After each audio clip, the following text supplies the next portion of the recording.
Friends, welcome NEET PG 2024। जो all India quota का जो राउंड टू है वो आज से स्टार्ट हो चुका है। जो चॉइस फिलिंग कैसे करनी है, क्या आपने जो मेथड चॉइस फिलिंग का अपनाना है कि आपको एक सर्टन जो सीट मिल पाई। वो स्टूडेंट्स जिन्हें ज्वाइन किया है, अपग्रेडेशन डाली है, उन्हें भी क्या करना है। अगर देखो, आप चॉइस फिलिंग में एक प्रॉपर वे करेंगे, आपके रैंक के मुताबिक करेंगे, चाहे वो ऑल इंडिया कोटा में एमडी और एमएस हो, गवर्नमेंट सीट हो, और उसी तरह गवर्नमेंट सीट डीएनबी हो, या फिर डिप्लोमा सीट हो, फिर टीम्ड और नॉन क्लिनिकल कोई भी सीट है, वो सब जो आपको मिलेगा आपके रैंक के मुताबिक मिलेगा। ना कोई काउंसलर आपको कोई सीट दिला सकता है, ना ही कोई एजेंट आपको सीट दिला सकता है, ना ही, क्योंकि सभी जो काउंसलिंग प्रोसेस है वो ऑनलाइन मोड पर है। लास्ट ईयर भी ऑनलाइन मोड था। जैसे मैंने देखा है कि बहुत स्टूडेंट्स कॉल करते हैं कि एनआरआई डॉक्यूमेंट्स कैसे प्रिपेयर करें। देखो, कोई डुप्लीकेट अगर आप डॉक्यूमेंट्स प्रिपेयर भी करेंगे तो फिर देखो स्क्रूटनिंग सभी डॉक्यूमेंट्स की होगी। लास्ट ईयर भी कुछ ऐसे केस सुने हैं भी हुए हैं, परंतु आप जो भी अगर प्रॉपर वे आपके जो रैंक के मुताबिक अगर आप चॉइस फिलिंग करेंगे और आपके बजट के मुताबिक करेंगे तो आपको सर्टन सीट मिलेगी। देखो, 50,000 वाले रैंक वाले को भी रेडियो डर्मा मिल सकता है अगर आपका अच्छा बजट है, और आप उन कॉलेजों में अप्लाई कर सकते हैं जिनमें हाई फीस स्ट्रक्चर है। उसी तरह अगर मैं गवर्नमेंट कोटे की तो पहले ही बात कर चुका हूँ कि विद इन 30,000 आपको क्लिनिकल ब्रांचेस, चाहे एमडीएमएस हो या फिर डीएनबी हो, सभी मेरी वीडियोस हैं, उन पर भी आपको ये ब्रांचेस मिल सकती है। परंतु जो भी आपका रैंक होगा उसी तरह आपको रेडियो डर्मा, मेडिसिन, पीड्स या गैनी, उसी तरह जो ऑर्थो, सर्जरी, ईएनटी, ऑप्था, सभी ब्रांचेस जो भी मिलेगी आपके रैंक के मुताबिक मिलेगी। परंतु जो पॉजिटिव शिफ्ट की बात है वो पॉजिटिव शिफ्ट ही रहेगी, चाहे कम ही हो। और थर्ड राउंड में आपको एक अच्छी पॉजिटिव शिफ्ट देखने को मिलेगी। जो रिवाइज कट ऑफ है, मैं यही कहूँगा कि 20th को जो इस राउंड का जो सेकंड राउंड का रिजल्ट आएगा, 21st से 31st के बीच जो रिवाइज कट ऑफ है वो रिलीज हो जाएगी। और जो रिवाइज कट ऑफ है वो 0 होगी या नहीं होगी, कितनी होगी, ये किसी को कुछ नहीं मालूम। क्योंकि अगर जो भी कट ऑफ डिसाइड करता है वो डिपेंड करता है कि गवर्नमेंट जो कितनी सीट्स वेकेंट है उसके मुताबिक एमसीसी जो गवर्नमेंट के साथ डिस्कस करने के बाद ही जो रिवाइज कट ऑफ जो बनती है। परंतु रिवाइज कट ऑफ जरूर आएगी और सभी स्टूडेंट्स को सभी स्टेट्स में और ऑल इंडिया कोटा में चांस मिलेगा रजिस्ट्रेशन कराने का। मैं यही कहूँगा भी वो स्टूडेंट्स जो रिवाइज कट ऑफ की वेट कर रहे हैं, अगर आप एनआरआई कोटा में अप्लाई करना चाहते हैं, आपका रैंक काफ़ी कम है तो फिर मैं यही ज़्यादा है सॉरी, तो फिर आप एनआरआई डॉक्यूमेंट ज़रूर प्रिपेयर करें। क्योंकि जो एनआरआई डॉक्यूमेंट्स है उसके लिए समय जो मिलता है 2 और 3 डेज़ का ही मिलता है।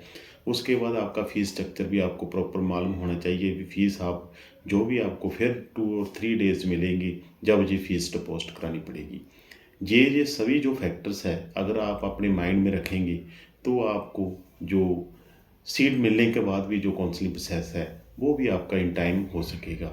क्योंकि सबसे ज़रूरी है कि जो अगर आप किसी कॉलेज में फ़ीस किसी स्टेट में फिल कर देते हैं, वो फ़ीस रिफंड होने में भी समय लग जाता है। क्योंकि सिक्योरिटी रिफंड, अगर आपकी सिक्योरिटी भी कुछ स्टेट्स में फंसी है तो फिर भी वो भी आपको काउंसलिंग प्रोसेस के बाद ही मिलेगी।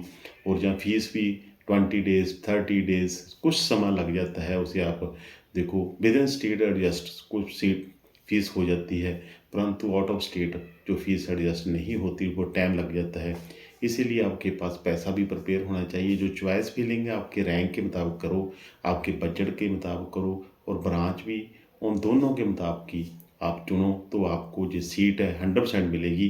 3 चीज़ों का तालमेल 100% होना चाहिए, ब्रांच, बजट और रैंक।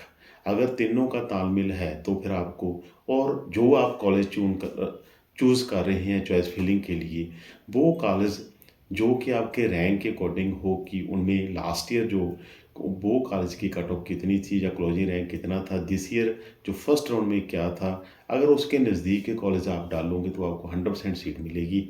वो कॉलेज का आपके पास डाटा होना चाहिए कि उनका फ़ीस स्ट्रक्चर क्या है, उनका जो भी है जो इंफ्रास्ट्रक्चर क्या है, ओपीडी कितनी है, लोकेशन क्या है, ये सभी डाटा आपके पास होना चाहिए। इसीलिए मैं यही कहूँगा कि अगर आप अच्छे एक 5,000 वाला स्टूडेंट या 1,000 वाला स्टूडेंट भी बहुत अच्छी कॉलेज डाल दूँगा, फिर भी उसे सीट नहीं मिलेगी। ऐसे बहुत स्टूडेंट्स के मुझे कॉल आए कि हमें बहुत अच्छे कॉलेज फ़िल किए इसलिए हमें सीट नहीं मिली, नेक्स्ट हम क्या करें? देखो, जो भी सीट मिलेगी रैंक के मुताबिक मिलेगी, ना मैं दिला सकता है, ना कोई और दिला सकता है। परंतु अगर चॉइस फिलिंग आप प्रॉपर वे करेंगे, आप देखेंगे कि कौन-कौन सा कॉलेज किस रैंक पर जाता है, पहले 2022 में कहाँ गया था, 2023 में कहाँ गया था, 2024 में राउंड 1 में क्या पोजीशन थी इस कॉलेज की। अगर उसके मुताबिक आप चॉइस फिलिंग करेंगे तो आपको 100% जो सीट मिलेगी। मैं यही कहूँगा कि सभी को कि जो चॉइस फिलिंग करनी है बड़े अच्छे तरीके से करिए। गुड कॉलेज कितने मर्जी डाल दो, परंतु कुछ कॉलेज ऐसे डालो 5-4 जो आपके रैंक के अकॉर्डिंग हो, फिर आपको 100% सीट मिलने के चांसेस है। फर्स्ट राउंड तो देखो फ्री एग्जिस्ट में सभी स्टूडेंट्स का जो पास हो गया। सेकंड राउंड जो होगा चाहे वो ऑल इंडिया कोटा है या स्टेट्स है, सभी में रूल्स एंड रेगुलेशंस हैं और उसमें आपको बड़ा अच्छी तरह ध्यान रखना पड़ेगा कि आप ऑल इंडिया का कोटा से स्टेट में जा रहे हैं। क्योंकि मैं यही कहूँगा कि आप सीट ब्लॉकिंग कम से कम करो ताकि दूसरे स्टूडेंट्स को भी मौका मिल सके, उन्हें चांस मिल सके। क्योंकि अगर एक स्टूडेंट्स ने जैसे एक स्टूडेंट के पास किसी के पास 3 स्टेट में सीट है, कि ऑल इंडिया कोटा में है, उसी तरह किसी को 5 सीटें हैं। अगर आप ऐसी ही सीट ब्लॉकिंग करते रहेंगे, आपकी सिक्योरिटीज़ भी जाएगी और दूसरों का जो को बेनिफिट मिलना है वो भी ख़त्म हो जाता है। और फर्स्ट स्टेट राउंड तो निकल गया, सेकंड और थर्ड में जैसे-जैसे आएँगे राउंड बीतते जाएँगे, रूल्स जो भी है वो हार्ड होते जाते हैं। इसके बारे में मैं पहले ही बता चुका हूँ और मेरी इस वीडियो को शेयर करना, लाइक करना, सब्सक्राइब करना। मेरे लिए किसी को हेल्प चाहिए तो व्हाट्सएप डालना, कमेंट बॉक्स डालना, जितना मेरे पास समय हो उतना मैं आपको रिप्लाई दूँगा। थैंक यू दोस्तों, मिल